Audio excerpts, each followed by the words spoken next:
Hello and welcome to Mini Monet, a sensory art program for ages 2 to 6 from the Newburgh Free Library. My name is Sarah Scoggin and I'm the early childhood librarian. This month's theme is art in your fridge. So what kind of art can you make using materials that you might just already have in your refrigerator or your pantry? And the first thing I want to talk about is art mosaics with eggshells. So you could just have eggshells that you've washed and dried and use them as tiles to create a mosaic picture, a heart or a message. Or you could have a mixture of white eggshells and brown eggshells.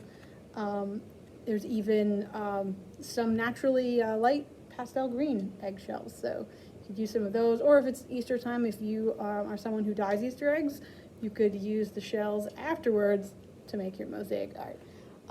I used some brown eggshells here and I just put a few pieces and then I drew a picture of a little dog around the eggshells.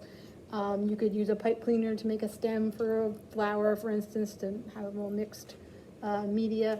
These eggshells I actually colored using vinegar and food coloring. So this is a procedure I found on a website called Rainy Day Mum.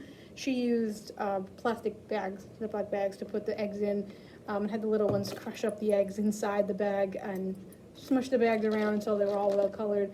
And then you pour out the eggshells on paper towels or something absorbent to let them dry, and then you have your colored eggshells to use in your mosaic.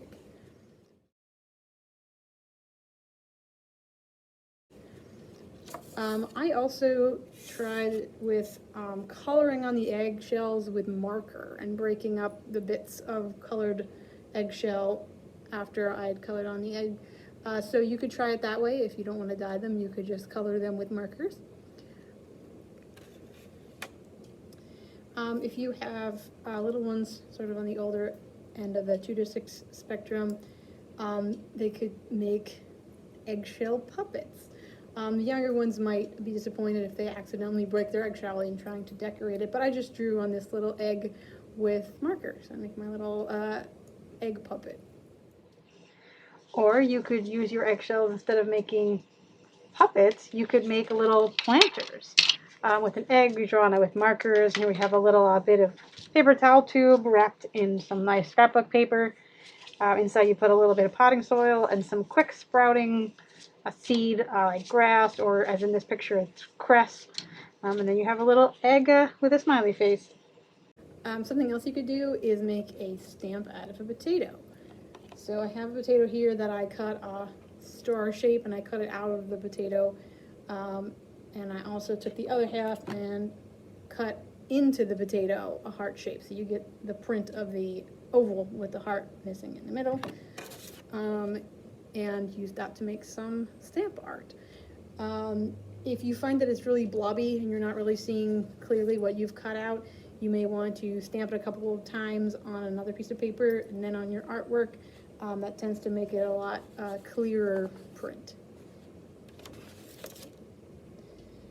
If you don't have a potato handy, you might have a piece of citrus fruit, a lemon here, or an orange, or grapefruit, anything like that. Or even just, same example of a grapefruit, you might have eaten the grapefruit out of it already and you just have the rind. You can use that to make citrus stamps. You can get some pretty interesting patterns and you can make overlapping colors with the citrus fruit. You can experiment a little bit. It does matter a little bit how much juice is left in your rind, what kind of print you'll get, but you can just have fun with that. If you've got some popcorn and a clean brush, you can create edible painted popcorn art. The paint is made with a recipe of 1 tablespoon milk and approximately 2 drops of food coloring. And I found this recipe at Susie Homeschooler. If you have some leftover cornmeal, you could use it with glue on a piece of stiff paper to maybe make a beach scene. That might be fun all on its own with the yellow cornmeal. You could use blue cornmeal if you had some of that. Or you could color your cornmeal by mixing each color in a Ziploc bag with some gel food coloring. Works especially well, or you could try it with regular liquid food coloring. And then you can create sort of like sand art, but with cornmeal. Maybe you've got a bunch of celery that you could trim off the bottom and use that to stamp flowers. You could even make that into homemade wrapping paper by stamping flowers all over it. Here you've got broccoli where a couple little bits dried out a bit, or they're not as good as the rest. You could just save those little trees to make a stamp. You see in the example from Glued to My Crafts blog, they're using it to make a winter tree. You could use it to make a cherry blossom covered tree or anything else that you can imagine. You can create some completely edible art by having little ones help you put rainbow vegetables on pizza crust, whether it's regular pizza dough or cauliflower dough, and then they can eat their colors as you talk about them.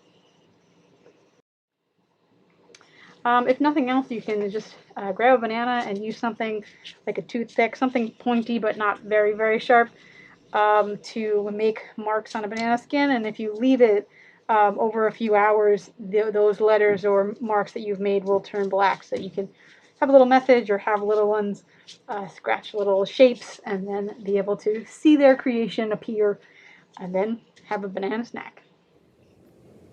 You could even do something as simple as taking a bottle of mustard or ketchup or something like that out of your refrigerator and a clean paintbrush and having little ones paint on a piece of bread, a tortilla, maybe even a wonton wrapper, something like that. Maybe add a little water to the sauce if it's too thick, and make some art that way, and then you can eat it. Just to get the little ones and everyone used to seeing artistic things everywhere, even in your fridge. So that's all the art we have for you this month, but we hope you'll join us again next time. Thanks so much for watching.